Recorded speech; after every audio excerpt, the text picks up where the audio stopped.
Good evening, नमस्कार। आप सबका स्वागत है बियॉन्ड द हेडलाइंस में, जहां हम बात करते हैं सुर्खियों से हटकर और खबर की तह तक जाकर।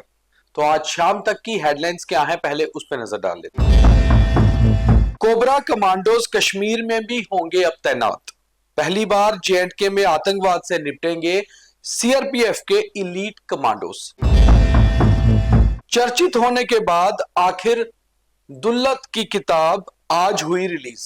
डॉक्टर फारूक अब्दुल्ला नहीं हुए समारोह में शामिल। बीजेपी का कांग्रेस के विरुद्ध नेशनल हेराल्ड मामले को लेकर जम्मू में आज भी प्रदर्शन। सेना के जवानों की स्थानीय प्रोफेसर से मारपीट, राजौरी के नौशहरा का मामला, एफआईआर हुई दर्ज। मौसम विभाग का आज से 21 अप्रैल तक अलर्ट, आंधी, तूफान और बारिश के संकेत।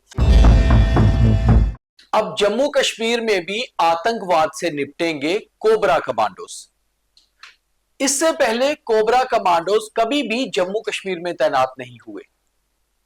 कोबरा कमांडोज सीआरपीएफ के इलीट फोर्स, इलीट कमांडोज कहे जाते हैं।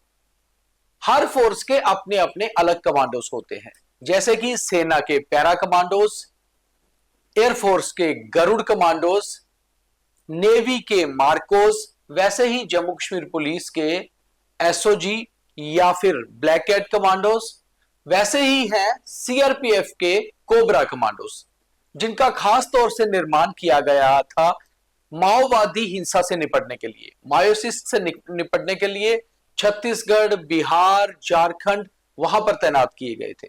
मगर अब जम्मू कश्मीर में भी कोबरा कमांडोज सेना और बाकी जो फोर्सेस हैं उनके साथ मिलकर काम करेंगे और यहां से आतंकवाद का खात्मा करेंगे। इसकी घोषणा तो हालांकि एक ही दिन पहले सीआरपीएफ के रेजिंग डे पर 18 अप्रैल को ज्ञानेंद्र सिंह, जो डीजीपी सीआरपीएफ हैं, उन्होंने की थी। और साथ ही साथ उस कार्यक्रम में मुख्य अतिथि के रूप में भारत के गृह मंत्री अमित शाह भी मौजूद थे। अमित शाह ने कहा कि इससे पहले कोबरा कमांडोज को माओइस्ट इलाकों में लगाया गया था, मगर कभी भी जम्मू कश्मीर में उनकी तैनाती नहीं हुई। मगर अब एक ऐसी बटालियन जो है वो तैयार की जा रही है सीआरपीएफ की, जिसके कोबरा कमांडोज जम्मू कश्मीर में भी एंटी टेररिस्ट ऑपरेशन में काम करेंगे। खास तौर पे जम्मू के इलाकों में और कश्मीर के उन इलाकों में जहां पर ज्यादा इंसर्जेंसी या फिर आतंकी घटनाएं होती हैं। हमने देखा है कि सीआरपीएफ बहुत लंबे समय से बाकी फोर्सेस के साथ जम्मू कश्मीर में एंटी टेररिस्ट ऑपरेशन में काम करती रही है, चाहे वो कश्मीर के दुर्गम इलाके हों या फिर जम्मू के इंटीरियर्स हों। मगर अब सीआरपीएफ के कमांडोज भी जम्मू कश्मीर पुलिस और सेना के साथ मिलकर काम करेंगे। तो ये जम्मू कश्मीर के लिए बड़ी खबर है।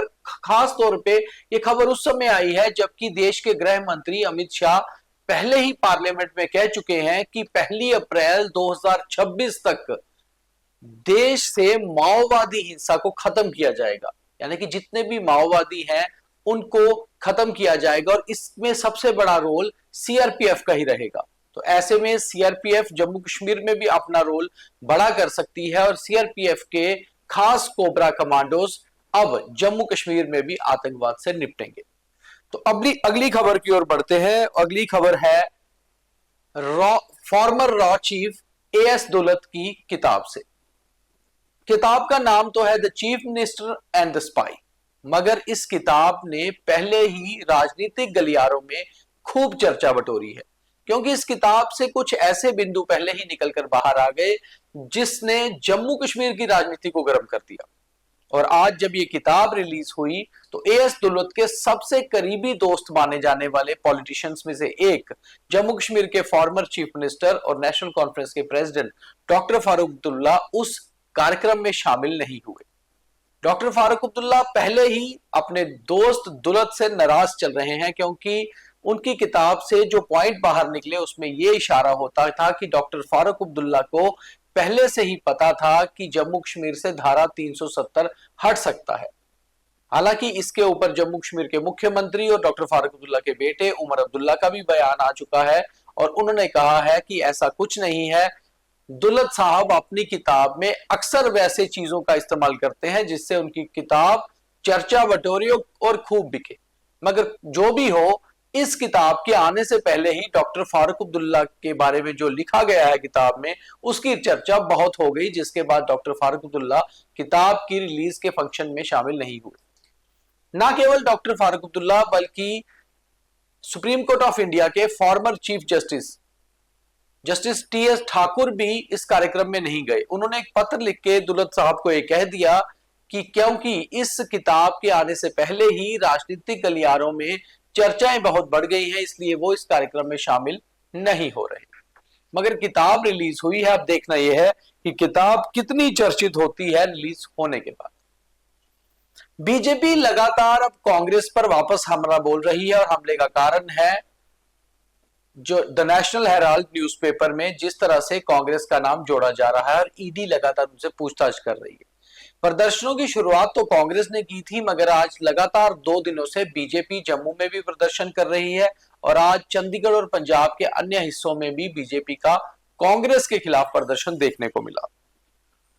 सेना के जवानों की स्थानीय प्रोफेसर और कुछ और आर्म्ड फोर्सेस के लोग जो सिविल में थे अपने घर आए हुए थे, उनके साथ नोकझोंक, उसके बाद मारपीट का एक मामला सामने आया है। यह मामला सामने आया है जम्मू रीजन के राजौरी जिले के नौशहरा इलाके से, जहां शादी ब्याह में शामिल होकर वापस लौट रहे कुछ लोगों को सेना ने एक नाके पर रोका और उसके बाद उनसे कहीं कहासुनी हो गई और एक शख्स को चोट लग गई। इस सारा मामले को की वीडियो भी हालांकि वायरल हो रही है। सेना ने भी इसके ऊपर अपना बयान दिया है और ये कहा है कि वो भी अपनी तरफ से इंक्वायरी कर रहे हैं, मगर पुलिस में भी मामला दर्ज हो गया है और पुलिस भी इस सारे मामले की जांच कर रही है। हालांकि आतंकवाद ग्रस्त इलाकों में कई बार ऐसी नोकझोंक सिविलियंस के साथ सेना की होती रहती है, मगर बहुत देर बाद नौशहरा में ऐसी चीज देखने को मिली है और वहां पर कोई हालात ऐसे हैं भी नहीं कि सिविलियंस के साथ सेना इस तरह से उलझ जाए। मौसम विभाग को लेकर एक अलर्ट जारी हुआ था और उस अलर्ट का अब असर भी दिखने लगा है। जब हम ये खबर रिकॉर्ड कर रहे हैं, जम्मू में ऑलरेडी मौसम बदल चुका है और 18 से 21 अप्रैल तक का मौसम विभाग का एक अलर्ट है, जिसमें बारिश, तेज आंधी, तूफान भी आ सकता है। 2 दिन पहले आए तूफान से पहले ही जम्मू रीजन के लोग सावधान हो गए हैं, मगर आज का जो मौसम का अलर्ट है उसको देखते हुए बहुत सारे लोगों की चिंता इसलिए भी बनती है क्योंकि जम्मू रीजन में इन दिनों ब्याह शादियों का दौर चल रहा है और आज बहुत सारी शादियां हैं और ऐसे में अगर आंधी, तूफान और बारिश आती है तो जाहिर सी बात है कि लोगों के समारोह खराब होते हैं। मगर इस अलर्ट से सावधान रहना भी जरूरी है क्योंकि कहीं कोई नुकसान ना हो जान माल का, इसलिए अपनी सावधानी बरतना बहुत जरूरी है।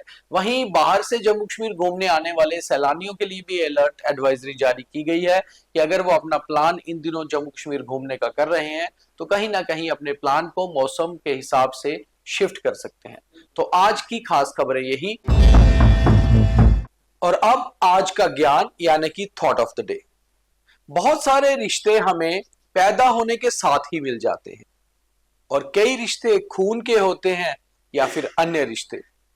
एक दोस्ती का रिश्ता ही ऐसा है जिसे हम खुद चुनते हैं, इसलिए दोस्त बनाते हुए हमेशा जांच परख कर लीजिए, मगर जब दोस्ती हो जाए तो फिर कोई फर्क ना कीजिए, क्योंकि यही एक ऐसा रिश्ता है जो आपके साथ हमेशा उस मुश्किल में खड़ा होता है जब कोई दूसरा रिश्ता आपके साथ नहीं होता। तो इसलिए अपने दोस्त पर विश्वास और यकीन कीजिए और दोस्त भी वैसा ही हो जो इसके लायक हो। तो आज के बियॉन्ड द हेडलाइंस में इतना ही। कल दोबारा मुलाकात करेंगे, तब तक के लिए द न्यूज रूम 24 आवाज के सभी कार्यक्रम देखते रहिए। बहुत धन्यवाद। शब्बा खैर, नमस्कार, जय हिंद।